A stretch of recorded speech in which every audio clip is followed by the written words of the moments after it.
اعوذ باللہ من الشیطان الرجیم بسم اللہ الرحمن الرحیم سیرت رسول عربی صلی اللہ علیہ وسلم مصنف علامہ نور بخش توکلی علیہ الرحمہ باب نمبر 5 حلیہ مبارکہ کے بیان میں روئے مبارک یعنی چہرہ اقدس۔ آپ علیہ الصلوۃ والتسلیم کا روئے مبارک چہرہ اقدس جمال الہی کا آئینہ اور انوار تجلی کا مظہر تھا، پرگوشت اور کسی قدر گول تھا۔ یہی وہ چہرہ مبارکہ تھا جسے حضرت عبداللہ بن سلام رضی اللہ تعالیٰ عنہ دیکھتے ہی پکار اٹھے تھے، وجہہ لیس بوجہ الکذاب، ان کا چہرہ کسی جھوٹے کا چہرہ نہیں ہو سکتا، اور ایمان لے آئے تھے۔ حضرت برا بن عازب رضی اللہ تعالیٰ عنہ فرماتے ہیں کہ آپ صلی اللہ علیہ وسلم لوگوں سے بڑھ کر خوب رو اور خوشخو تھے، یعنی بہت حسین و جمیل تھے۔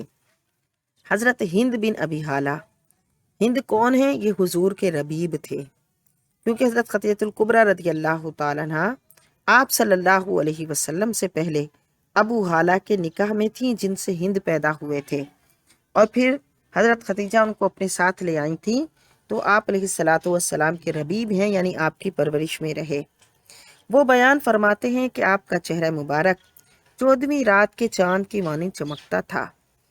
حضرت جابر بن سمرہ رضی اللہ تعالیٰ عنہ بیان کرتے ہیں، میں نے آپ صلی اللہ علیہ وسلم کو چاندنی رات میں دیکھا، آپ سرخ دھاری دھار حلہ پہنے ہوئے تھے۔ میں کبھی چاند کی طرف دیکھتا اور کبھی آپ کی طرف، بے شک میرے نزدیک آپ چاند سے زیادہ خوبصورت تھے۔ ابن عساکر نے حضرت عائشہ صدیقہ رضی اللہ تعالیٰ عنہ کی روایت سے نقل کیا کہ میں سحری کے وقت کچھ سی رہی تھی، مجھ سے سوئی گر پڑی، میں نے بہت تلاش کی مگر نہ ملی۔ اتنے میں آپ علیہ الصلوۃ والتسلیم تشریف لائے، آپ کے چہرہ مبارکہ کے نور کی شعاع میں وہ سوئی نظر آ گئی۔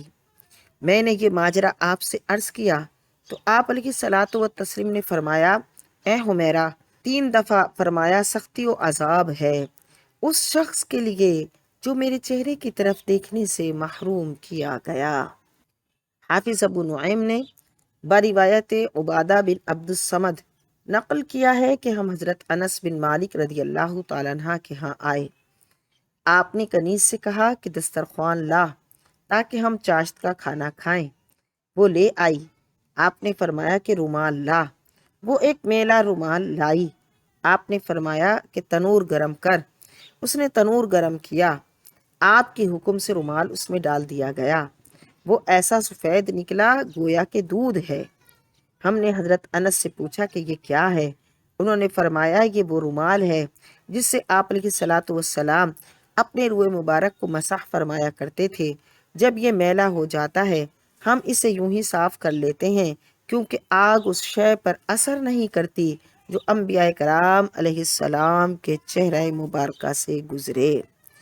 کسی شاعر نے کیا خوب کہا، ہرچہ اسباب جمال است رخ خوب ترا، ہما بر وجہ کمال است کما لا یخفا۔ آپ دیکھ رہے ہیں PATF Islamic info YouTube channel. مزید اسلامک ویڈیوز کے لیے ہمارا چینل سبسکرائب کریں۔